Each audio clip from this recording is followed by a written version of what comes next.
যে দোয়া পড়লে ডায়াবেটিস, শ্বেত রোগ এবং বিভিন্ন ধরনের রোগ থেকে, এমনকি ক্যান্সার রোগ থেকে আল্লাহ পাক রব্বুল আলামিন হেফাজত করবেন। এটা আমার কথা নয়, নবী সাল্লাল্লাহু আলাইহি ওয়াসাল্লাম আমাদেরকে শিক্ষা দিয়েছেন। আবু দাউদ শরীফের 1554 নম্বর হাদিস নবীজি সাল্লাল্লাহু আলাইহি ওয়াসাল্লাম আমাদেরকে জানিয়ে দিয়েছেন। নবীজি সাল্লাল্লাহু আলাইহি ওয়াসাল্লাম এমন কিছু আমল করতেন যে আমলের কারণে বর্তমানে ভাইরাস রোগ বিভিন্ন ভাবে আসতেছে, ভাইরাস রোগ থেকেও আমরা কিভাবে মুক্তি পেয়ে যাব, অথবা বিভিন্ন রোগ থেকে, শ্বেত রোগ থেকে, অথবা দুরারোগ্য ব্যাধি থেকে কিভাবে মুক্তি পাবো, নবী সাল্লাল্লাহু আলাইহি ওয়াসাল্লাম আমাদেরকে শিক্ষা দিয়েছেন। সাহাবায়ে কেরামদেরকেও রাসূলুল্লাহ সাল্লাল্লাহু আলাইহি ওয়াসাল্লাম কিছু আমল শিক্ষা দিতেন। এটা আবু দাউদ শরীফের 1554 নম্বর হাদিসে রয়েছে। আনাস রাদিয়াল্লাহু তাআলা থেকে বর্ণিত, তিনি আমাদেরকে জানিয়ে দিয়েছেন রাসূলুল্লাহ সাল্লাল্লাহু আলাইহি ওয়াসাল্লাম যে আমলগুলো করতেন, সাহাবায়ে কেরামদেরকে যে আমলগুলো শিক্ষা দিতেন। আমরা অনেক সময় অসুস্থ হয়ে যাই, অসুস্থ হলেই কিন্তু আমরা পরিপূর্ণভাবে আল্লাহর ইবাদত করতে পারবো।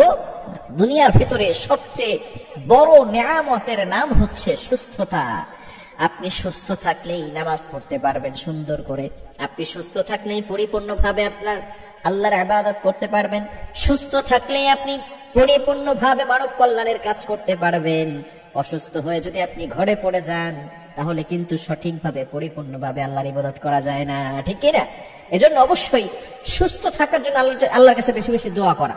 আল্লাহ রাসূল সাল্লাল্লাহু আলাইহি ওয়াসাল্লাম আবু দাউদ শরীফের 1554 নম্বর হাদিসে একটি দোয়া শিক্ষা দিয়েছেন। আল্লাহুম্মা ইন্নী আউযু বিকা মিনাল বারাসি ওয়াল জুনুনি ওয়াল জুযামি ওয়া মিন সাইয়্যিল আসকাম। এই দোয়াটা আমরা অনেকে জানি। এই দোয়াটা আমরা প্রত্যেক ফরজ নামাজের পরে কম হলেও 3 বার করে পড়বো। কয়বার? 3 বার। প্রত্যেক ফরজ নামাজের পরে 3 বার করে পড়বো। আল্লাহুম্মা ইন্নী আউযু বিকা মিনাল বারাসি ওয়াল জুনুনি ওয়াল জুযামি ওয়া মিন সাইয়্যিল আসকাম। আল্লাহ তাআলার কাছে আপনি কেমন যেন শ্বেত রোগ থেকে পানা চাচ্ছেন, দুরারোগ্য ব্যাধি থেকে পানা চাচ্ছেন, পাগল হওয়া থেকে পানা চাচ্ছেন। অনেক সময় আমাদের স্ট্রোক হয়, তাই না? অনেক সময় হার্ট অ্যাটাক করে, ঠিক কি না? অনেক সময় ব্রেন স্ট্রোক করে। তো বিভিন্ন ধরনের এখন নতুন নতুন রোগ বের হয়েছে। আগের মানুষগুলো দেখা যেত অসুস্থ হয়েছে, তারপরও 1 বছর 2 বছর টেনে হিস্ট্রি নেওয়া যেত, 1 বছর 2 বছর পর্যন্ত তাদেরকে নেওয়া যেত, তারা বেঁচে থাকতো। কিন্তু এখন হঠাৎ করে স্ট্রোক করে শেষ, হঠাৎ করে মারা গেছে। এই হঠাৎ মৃত্যু থেকে রাসূল সাল্লাল্লাহু আলাইহি ওয়াসাল্লাম পানা চেয়েছেন। হঠাৎ মৃত্যু হলে আপনি যে আমরা অনেক সময় গুনাহ করে ফেলি, গুনার জন্য তাওবা করার সুযোগ থাকে না। এজন্য হঠাৎ মৃত্যুটা ভালো নয়। আল্লাহর কাছে দোয়া করবেন, আল্লাহ আমাকে হঠাৎ মৃত্যু থেকে বাঁচাও।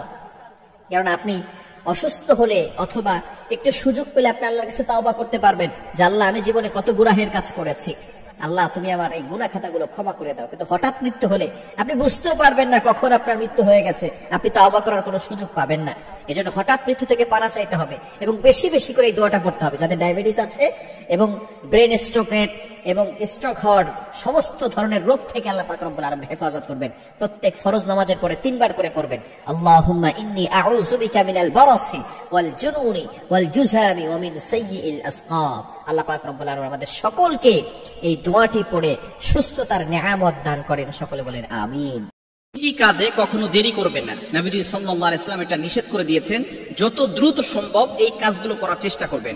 আমরা সব সময় একটু ধীরে সুস্থে কাজ করার চেষ্টা করব। তবে এই 3টি বিষয় নবীজি সাল্লাল্লাহু আলাইহি ওয়াসাল্লাম তাড়াহুড়া করার জন্য নির্দেশ করে দিয়েছেন, এগুলোতে দেরি করতে নিষেধ করে দিয়েছেন। হযরত আলী রাদিয়াল্লাহু তাআলা থেকে হাদিসটি এসেছে, তিরমিজি শরীফের ভিতরে হাদিসটি এসেছে এবং মিশকাতের ভিতরেও এই হাদিসটি রয়েছে।